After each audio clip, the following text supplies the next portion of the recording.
মিলিয়ে সকাল ঠিক ৯টার সময় বিশ্ববিদ্যালয়ের একযোগে ৫টি ভোট কেন্দ্রে ১৪টি হল এবং একটি আবাসিক হোস্টেল, এই ১৫টি আবাসিক নির্বাচন বা ভোট গ্রহণ শুরু হয়েছে এবং শিক্ষার্থীরা উৎসবমুখর পরিবেশে ভোট দিচ্ছেন। আমি এই মুহূর্তে যে কেন্দ্রটিতে অবস্থান করছি সেটি বিশ্ববিদ্যালয়ের ব্যবসায়ী প্রশাসন অনুষদ যেটি, সেখানে এটিতে এই কেন্দ্রেই সবচেয়ে বেশি সংখ্যক শিক্ষার্থী ভোট প্রদান করবেন। এখানে নারী ছাত্রীদের যে দুটি হল রয়েছে, প্রীতিলতা হল এবং বিজয় ২৪ হল, সেই দুই হলের শিক্ষার্থীরা প্রায় ভোট প্রদান করবেন এবং সেখানে ২৫০০-এরও বেশি করে শিক্ষার্থী রয়েছেন, তারা ভোট দেবেন।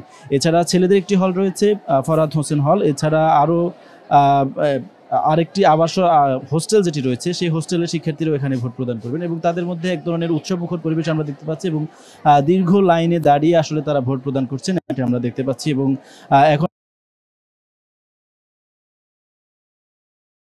তবে আপনি যেটি জানতে চেয়েছিলেন যে প্রার্থীরা কোথায় ভোট দেবেন, বড় যে ছাত্র সংগঠনগুলোর প্যানেল রয়েছে, ইসলামী ছাত্র শিবির সমর্থিত যে প্যানেল এবং ছাত্রদল সমর্থিত যে প্যানেল রয়েছে, এই দুই প্যানেলের ভিপি প্রার্থী যারা রয়েছেন তারা ঠিক ১০টায় আইটি ভবন যেটি রয়েছে সেই ভবনে সোহরাওয়ার্দী হলের যেহেতু তারা ভোটার এবং প্রার্থী, সেই হিসেবে সেই কেন্দ্রটিতে তারা ভোট প্রদান করবেন আমরা জানতে পেরেছি।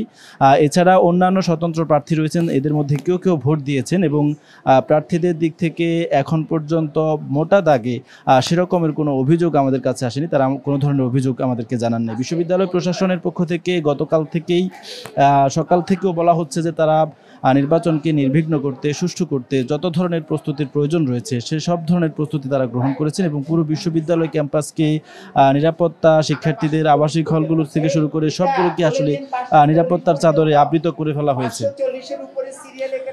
এছাড়া বিশ্ববিদ্যালয়ের শিক্ষার্থীরা বিকেল ৫টা পর্যন্ত টানা এই ভোট গ্রহণ চলবে। ভোট গ্রহণ শেষে ওএমআর পদ্ধতিতে ভোট গণনা করা হবে এবং বিশ্ববিদ্যালয় প্রশাসন ধারণা করছেন ১২-১৩ ঘন্টার মধ্যে তারা আসলে এই নির্বাচনের ফলাফল জানাতে পারবেন।